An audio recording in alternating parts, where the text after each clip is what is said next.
فرعون کے جادوگروں نے، اے بیٹا کمر میں درد ہو رہا ہے، بیٹھ جاؤ، ابھی تو کمر سے کام ہی نہیں لیا، درد ہو گیا۔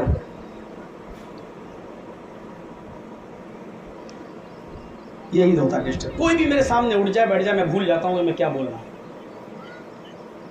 تو سنو، شروع ہو گیا مقابلہ۔ اب مقابلہ جب شروع ہوا تو فرعون کے جادوگروں نے کیا کیا، اپنی رسیاں نکالی اور پھینک دی، وہ رسیاں چلنے لگیں، سانپ کی طرح رینگنے لگیں۔ موسیٰ علیہ السلام تھوڑا ڈر بھی گئے ہیں، دیکھنے والوں کو سانپ نظر آنے لگا، پھینکی رسیاں وہ سانپ نظر آنے لگیں۔ موسیٰ علیہ السلام ڈر بھی گئے، اللہ نے کہا لا تخف یا موسیٰ، موسیٰ ڈرو نہیں۔ رسیاں سانپ بن گئیں، سانپ تو تھی نہیں، وہ تھی رسیاں، لیکن دیکھنے والوں کو سانپ دکھ رہی تھی۔ اللہ نے کہا نلقی عصاک، اے موسیٰ جو تمہارے ہاتھ میں ڈنڈا ہے وہ زمین پر مار دو۔ اب دیکھیے کیا ہوا، مقابلہ دیکھیے کیسا ہو رہا ہے۔ تمہارے ہاتھ میں جو ڈنڈا ہے اس کو زمین پر مار دو۔ موسیٰ علیہ السلام نے جو اپنا ڈنڈا زمین پہ مارا، فَإِذَا هِيَ تَلْقَفُ، ایسا لگا وہ ایک اژدہا بن گیا، اور اژدہا کی شکل میں آیا، اور آتے ہی اس نے فرعون کے جادوگروں کی رسیوں کو جو سانپ دکھ رہے تھے سب کو کھا گیا، سب کو ہضم کر گیا۔ جو کھولا منہ سب اس کے منہ میں چلے گئے جتنے سانپ دکھ رہے تھے۔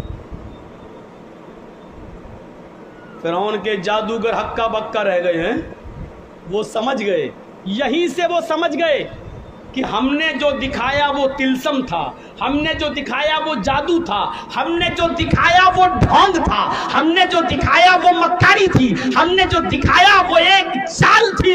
لیکن موسیٰ نے جو دکھایا وہ مکاری نہیں ہے، وہ چال نہیں ہے، وہ جادو نہیں ہے، وہ اللہ کی مدد ہے۔ موسیٰ نے جو دکھایا وہ جادو نہیں ہے۔ وہ سمجھ گئے، وہ یہ بھی سمجھ گئے کہ اب بالکل بچنے کا راستہ نہیں ہے۔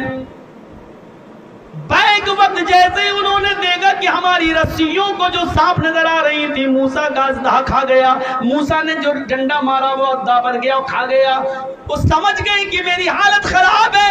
موسیٰ نے جو دکھایا وہ موسیٰ کا کمال نہیں، موسیٰ کے رب کا کمال ہے۔ ابھی تو وہ فرعون سے مانگ رہے تھے کہ کیا ہمیں کیا انعام دو گے، ہمیں کیا روپیہ پیسہ دولت زمین و جائیداد کیا دو گے، ابھی تو وہ یہ مانگ رہے تھے۔ لیکن جیسے ہی دیکھا کہ فرعون کی جادوگروں کی رسیوں کو جب موسیٰ کے اژدہے نے کھا لیا تو وہیں سے چیخ پڑے آمنا برب العالمین رب موسیٰ و ہارون۔ فرعون کے سامنے چیخ پڑے، ہم ایمان لے آئے رب العالمین پر، ہم اللہ رب العالمین پر ایمان لائے، ہم اس رب پر ایمان لائے جو موسیٰ کا رب ہے، جو ہارون کا رب ہے۔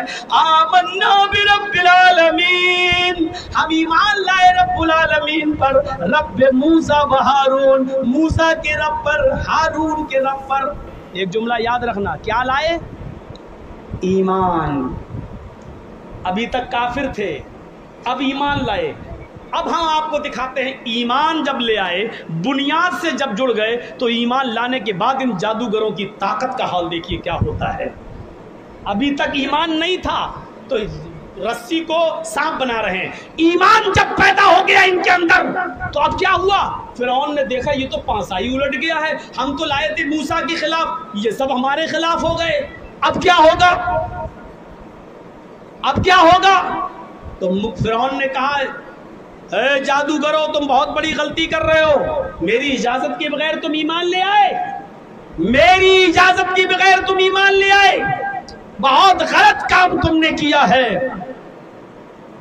سمجھ لو میں تمہیں ایک اور موقع دے رہا ہوں، ہارون و موسیٰ کے رب پر ایمان چھوڑ دو، لوٹ آؤ ہمارے پاس۔ انہی جادوگروں نے جو ایمان لے آئے، اب جواب کیا دیا فرعون کو؟ اس جواب کو دیکھو، اس میں ایمان کی طاقت چھلکتی ہوئی نظر آتی ہے۔ لن نؤثرک علی ما، آئے فرعون اب ہم تم کو ترجیح نہیں دے سکتے، اب ہم تم کو فوقیت نہیں دے سکتے۔ ان واضح نشانیوں کو دیکھنے کے بعد جو اللہ تبارک و تعالیٰ کی طرف سے موسیٰ نے دکھائی ہے، ہمیں اپنا جھنڈا زمین پہ مارا اور اللہ نے اژدہا بنا دیا، اس نشانی کو دیکھنے کے بعد ہم اب ایمان بدل نہیں سکتے، ہمارا ایمان باقی رہے گا۔ اے فرعون سن لو، کان کھول کر، اب تو ہمارا کچھ بھی کر لو، اب ہم کچھ بھی نہیں کریں گے، ہمارا ایمان اب رب العالمین کے اوپر ہو گیا۔ فرعون نے اس کے جواب میں جو جملے کہے وہ سنو، کیا کہا؟ لَأُقَطِّعَنَّ أَيْدِيَكُمْ وَأَرْجُلَكُمْ مِنْ خِلَافٍ ثُمَّ لَأُصَلِّبَنَّكُمْ أَجْمَعِينَ۔ اے جادوگرو، اگر تم نے موسیٰ کے رب کو نہ چھوڑا، اے جادوگرو، اگر تم نے ہارون کے رب کو نہ چھوڑا تو ہم تمہیں تمہارے ہاتھ اور تمہارے پیر کاٹ دیں گے مخالف سمتوں سے۔ لَأُقَطِّعَنَّ أَيْدِيَكُمْ وَأَرْجُلَكُمْ مِنْ خِلَافٍ، ہم تمہارا داہنا ہاتھ کاٹیں گے تو الٹا بایاں پیر ہم تمہارا کاٹ دیں گے، اور اگر ہم نے بایاں ہاتھ کاٹا تو دایاں پیر ہم تمہارا کاٹ دیں گے۔ تمہارا ایک ہاتھ اور ایک پیر کاٹیں گے، اگر ہاتھ دایاں کاٹا تو پیر بایاں، اور پیر اگر ہم نے دایاں کاٹا تو ہاتھ بایاں، ایک پیر اور ایک ہاتھ ہم تمہیں کاٹ دیں گے۔ ثم لأصلبنکم اجمعین، اور اس کے بعد ہم تم سب کو سولی پہ لٹکا دیں گے، ہم تم سب کو سولی پہ چڑھا دیں گے۔ اس کے جواب میں ایمان چونکہ پیدا ہو چکا تھا، فرعون سامنے تھا، فرعون کا لشکر سامنے تھا، لیکن اس کے باوجود جب ایمان پیدا ہو گیا تو اس کے جواب میں انہوں نے کیا کہا؟ فرعون کے جادوگروں نے جو ایمان لائے کیا کہا؟ فَقْضِ مَا أَنْتَ قَاضٍ، فَقْضِ مَا أَنْتَ قَاضٍ، اے فرعون تجھے جو کرنا ہے کر، میرا ہاتھ کاٹنا ہے کاٹ، میرا پیر کاٹنا ہے کاٹ، مجھے سولی پہ چڑھانا چڑھا دے، مجھے پھانسی دینا پھانسی دے دے۔ انت قاضٍ، تو قاضی ہے، تو جج ہے، تو جو چاہے کر، تجھے اختیار ہے کر لے، لیکن اتنا یاد رکھنا انما تقضی هذه الحیات الدنیا، تو صرف دنیا کی زندگی کا فیصلہ کر سکتا ہے، آخرت کی زندگی کا فیصلہ تو نہیں کر سکتا۔ آخرت میں تو میرا رب میرے ساتھ ہے ہی، اس لیے تجھے دنیا میں جو کرنا ہو کر لے۔ جو ابھی فرعون کے قریب ہونا چاہتے تھے، فرعون سے انعام مانگ رہے تھے، لیکن موسیٰ پر ایمان لائے، اور ایمان لانے کے بعد ان کی طاقت کا حال یہ ہو گیا کہ نہ وہ فرعون سے ڈرے، نہ فرعون کے لشکر سے ڈرے۔ فرعون نے ان کا ہاتھ کاٹا کٹوا لیا، ان کا پیر کاٹا کٹوا لیا، ان کو سولی پہ لٹکایا لٹک گئے، لیکن پھر اللہ پر جو ایمان لا چکے تھے اس کو بدلا نہیں، پھر رب موسیٰ اور ہارون کے رب پر ایمان چھوڑا نہیں۔ ایمان یہ ہوتا ہے، اور ایمان کی طاقت یہ ہوتی ہے۔ کیا ہمارے پاس ایمان کی طاقت ہے یہ؟ السلام علیکم دوستو، امید کرتا ہوں کہ آپ سبھی حضرات کو مولانا جرجس صاحب کا بیان اچھا لگا ہوگا۔ اگر اچھا لگا ہے تو ہمارے چینل کو کر دینا سبسکرائب، ویڈیو کر دینا لائک۔ ملتے ہیں نیکسٹ ویڈیو میں، خدا حافظ۔